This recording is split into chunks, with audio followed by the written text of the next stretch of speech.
Hello and welcome back to the 411 on the 321. Tales, tenets, and tips from Space Coast business leaders brought to you by the Melbourne Regional Chamber. I am your host, Mel Thomas, and I'm very excited to be joining you today from the Hotel Melby. This 11-story hotel is unlike anything Melbourne has ever seen, with an amazing rooftop bar and gathering space, incredible conference facilities, and of course, amazing guest rooms and suites like this one.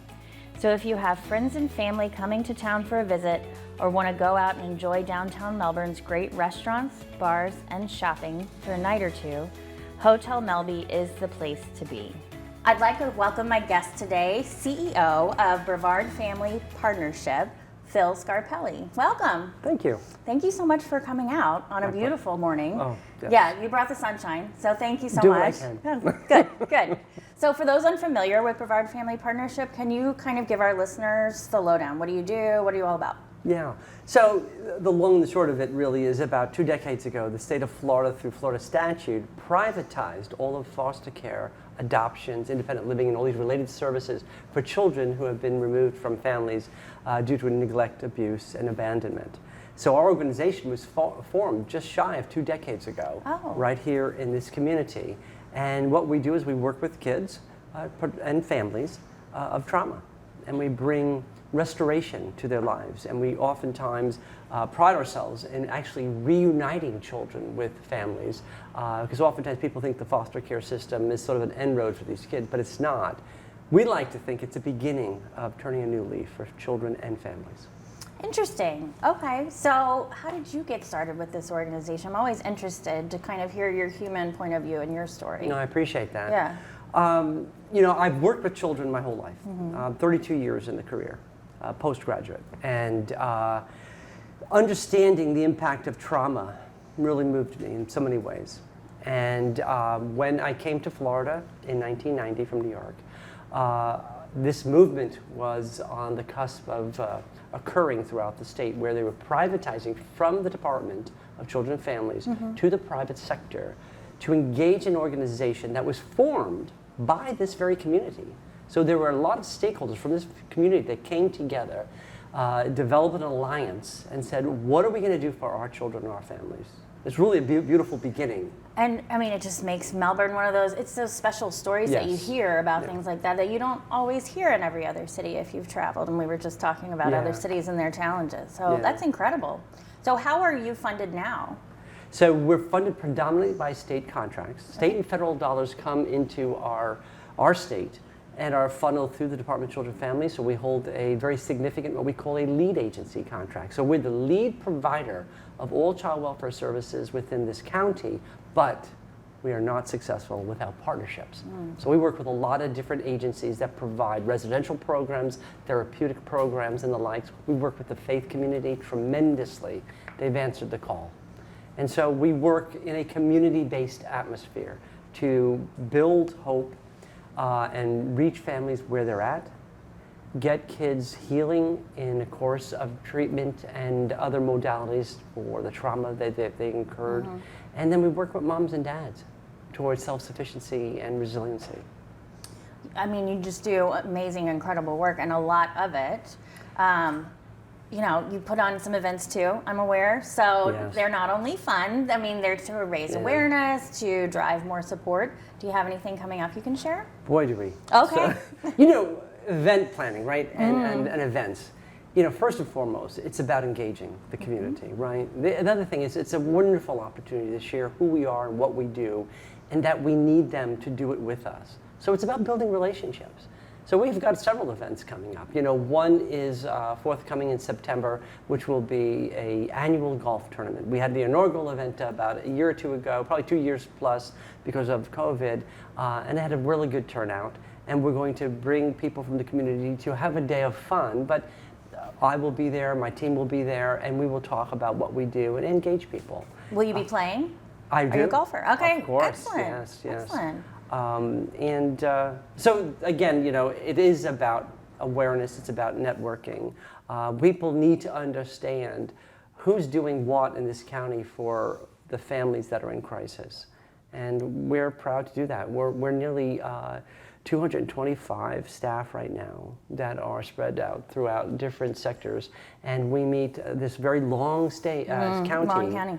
And we've been doing it for the last 18 years. I came here only 4 years ago. There was a predecessor before me, but my journey had been with state government. I've been with private sector. I've worked for profit agencies, nonprofit agencies. But when I heard about this opportunity to lead an agency of such dedicated professionals, it was a calling. Where did you move from? Well, I was in Central Florida. Okay. And I've worked in basically the cusp of Central Florida, and came over when I heard about this opportunity. Well, we sure are lucky to have you. Thank you for taking the call. I'm the lucky one. Oh, excellent.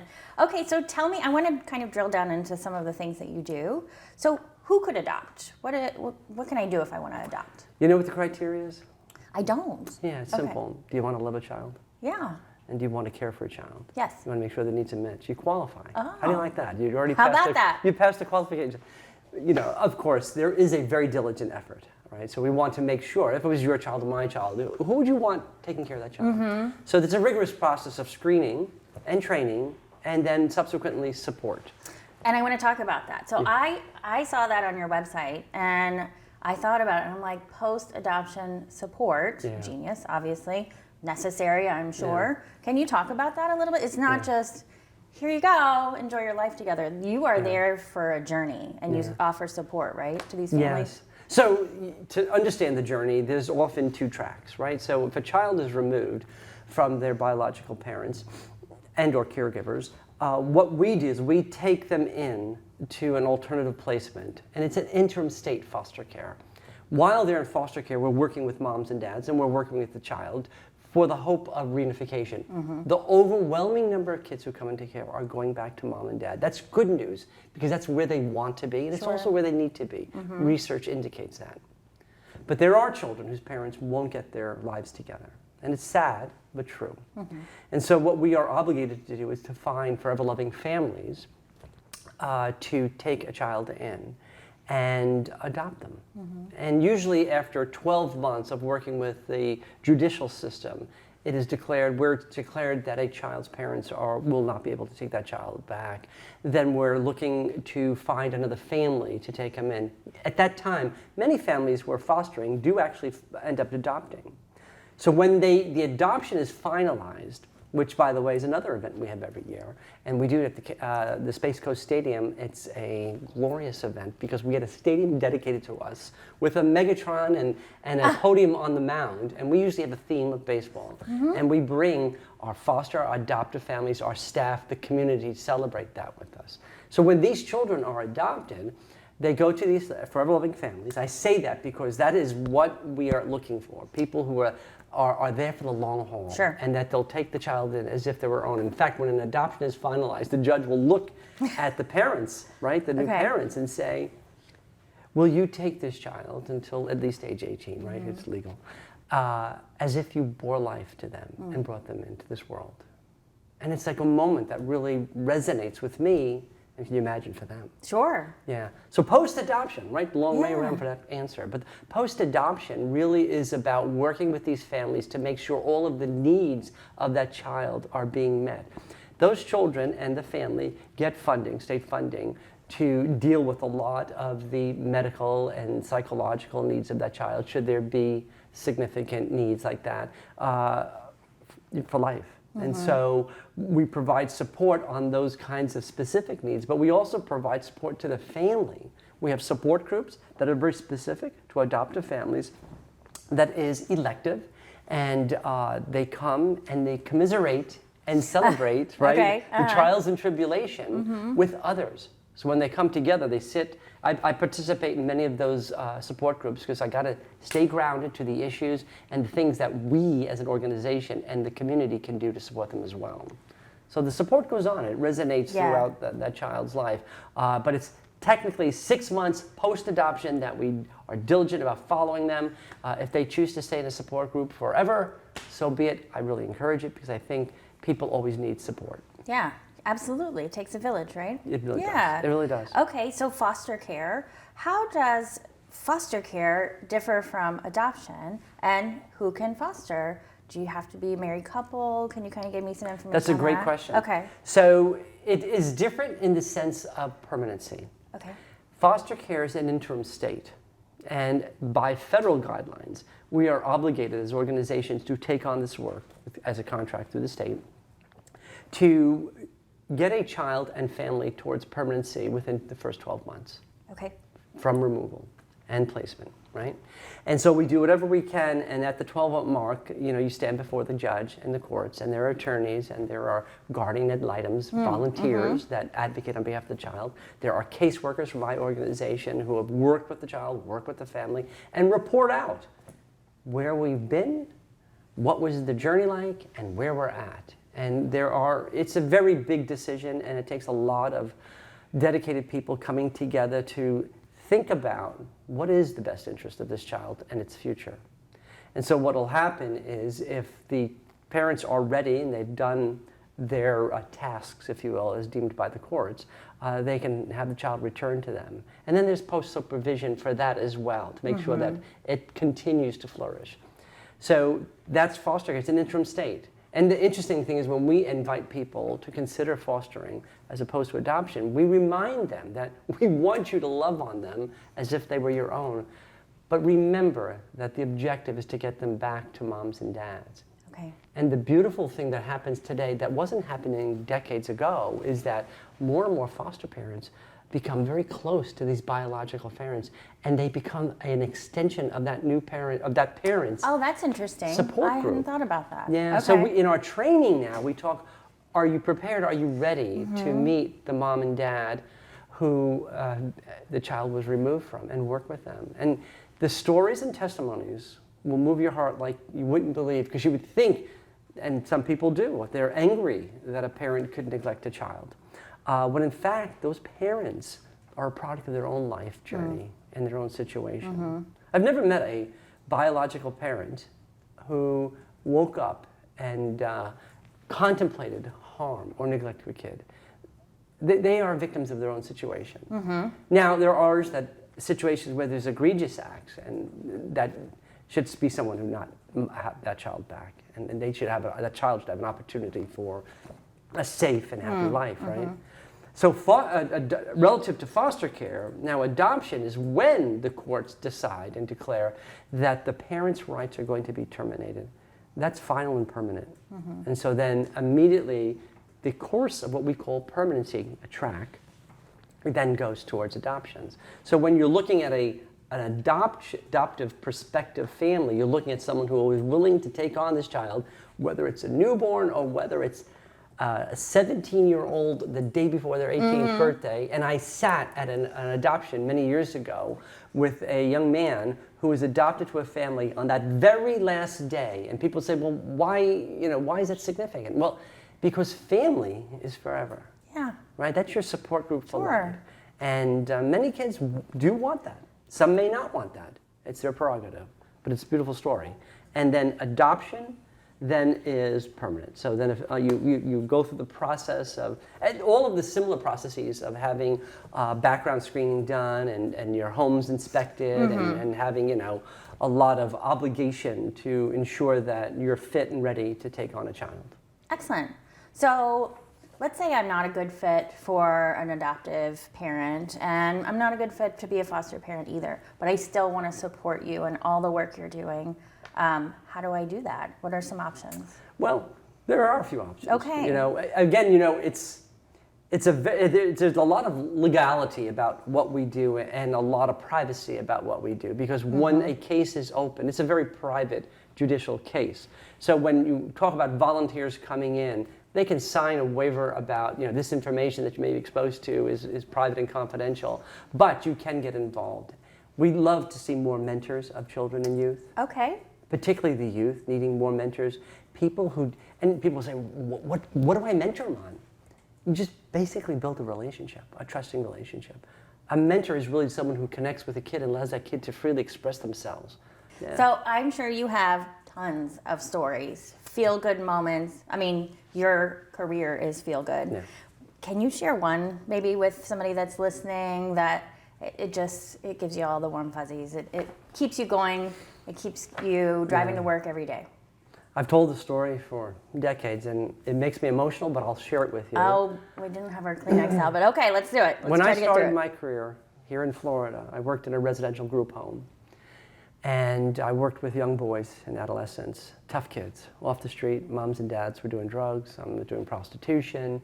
These kids were really heavily neglected. They had no role modeling. Mm-hmm. They had no security. They were tough. Mm-hmm. And they often acted out. So in this residential group placement, I was working with a bunch of young guys. I was in my late 20s, early 30s. And we spent a lot of time with these boys. And what do boys like to do? They like sports. So we played a lot of sports, almost like around the clock. And there was some academic here and there. And I built a relationship with this one African-American boy. He was probably about 10, 11 years old. Little pistol. I mean, wanted to fight everybody. Wanted to fight us. Wanted to fight the world. Angry, you know? Mm-hmm. And if we may, as you say in your industry, fast forward. So about 15 years later, I'm in the city of Ocala courthouse.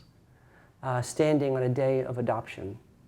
And oftentimes here in Florida, what we love to do is celebrate multiple adoptions. Many families will come and we'll celebrate an adoption day. The judge and I had known each other for many years. We had a great relationship.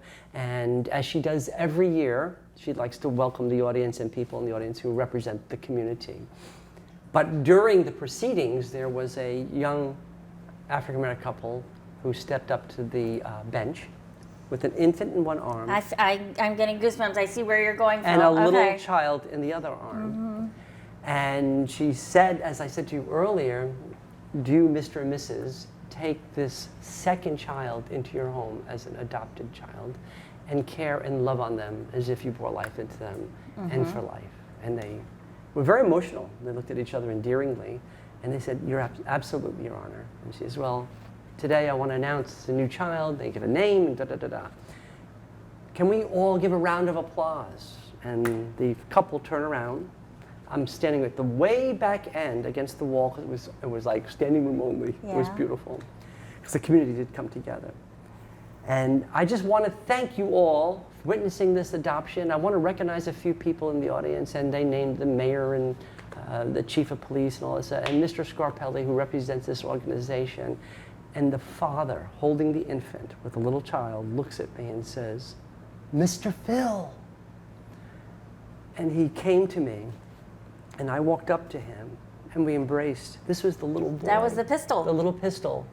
And he says, do you remember me? I mean, he was like, do you remember? Like he was hopeful that maybe I did. And I said, Willie, absolutely, I do remember you. And we hugged, and I said, this is not the time to do, reflection, but can we do lunch together? And he said, absolutely. And you would never think of all the people that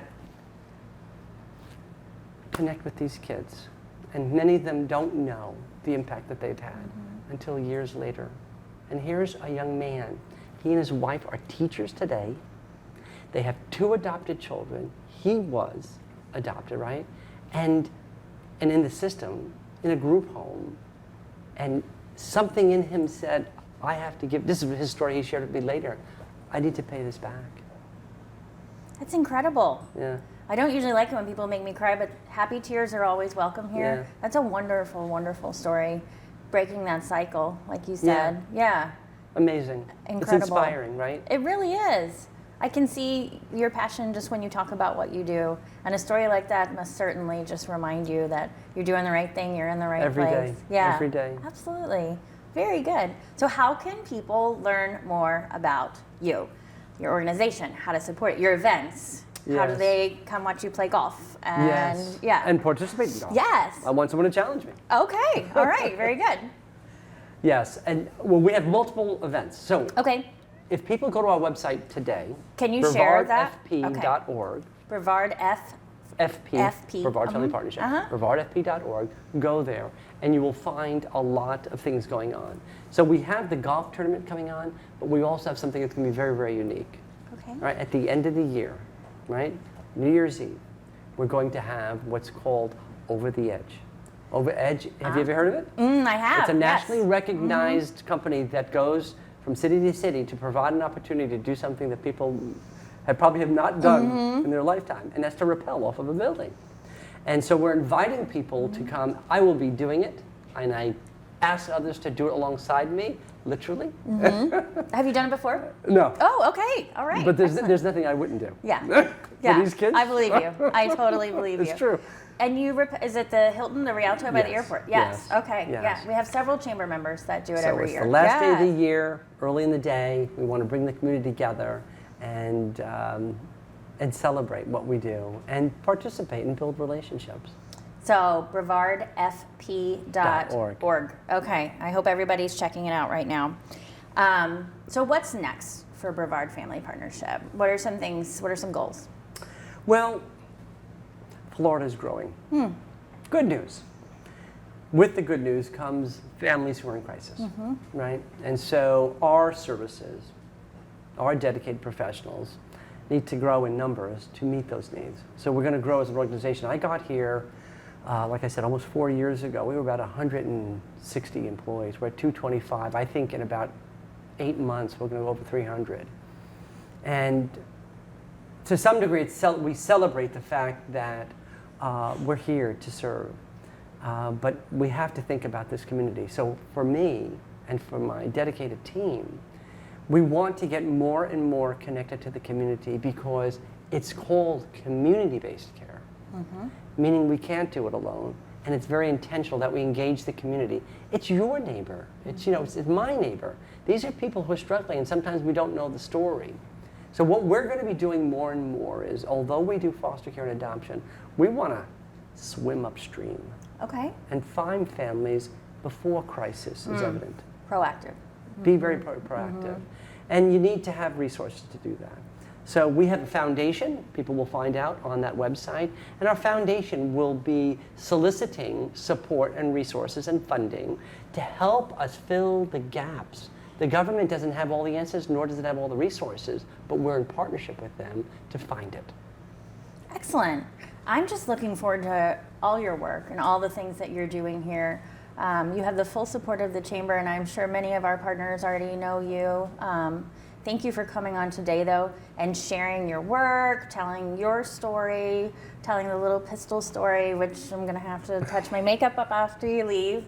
But just, I think you inspired us a little bit this morning and gave us hope. There are still good people out there doing good things in terrible situations, but there's always hope. So thank you so much. My This pleasure. is usually the point of the program where I ask you to share a tenet or a tip, maybe it's an expression or something you live by in your personal or professional life that you think somebody listening might just garner a little wisdom out of. Just one, huh? Because I can read two. one other out. You are an overachiever, yeah, okay. So life is, for me, and has always been, a journey about building relationships, whether it's with God, a significant other, the community, you. I'd like to share with folks that what really changes outcomes is when you think about, and I ask you in a moment right now to think about, how do you leave people feeling after any engagement you've had with them? If we did that more, outcomes would be different. Relationships will flourish. And then at times of need, we will not accuse one another. We will not point the finger, but rather reach out compassionately and say, hey, what's happening with you? And how can I help? That's lovely. Thank you so much. This has just been such a bright spot of my day. You're welcome back anytime. Let us know how we can support you. And I'm hoping everyone listening and everyone watching right now is on your website checking all the fundraisers and all the good work, ways they could adopt, foster, support, volunteer. Sounds like you're hiring. Maybe do you have open positions on your website too? Okay, perfect. So they can find everything there. Yeah. Wonderful. Well, thank you so much again, Phil, for coming in this morning. I've been your host, Mel Thomas, in a very emotional episode of the 411 on the 321 here at the beautiful Hotel Melby. I would like to thank Phil for joining me this morning, and also Johnny Lachey with CC Video Productions, the man behind the camera, making all the magic happen. Thank you to the Hotel Melby for hosting us in a beautiful suite this morning.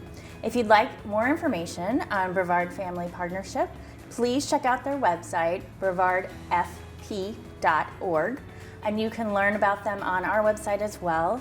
melbourneregionalchamber.com, and all of our other partners doing such good work in the community. It truly does take a community and a village, and thank you again.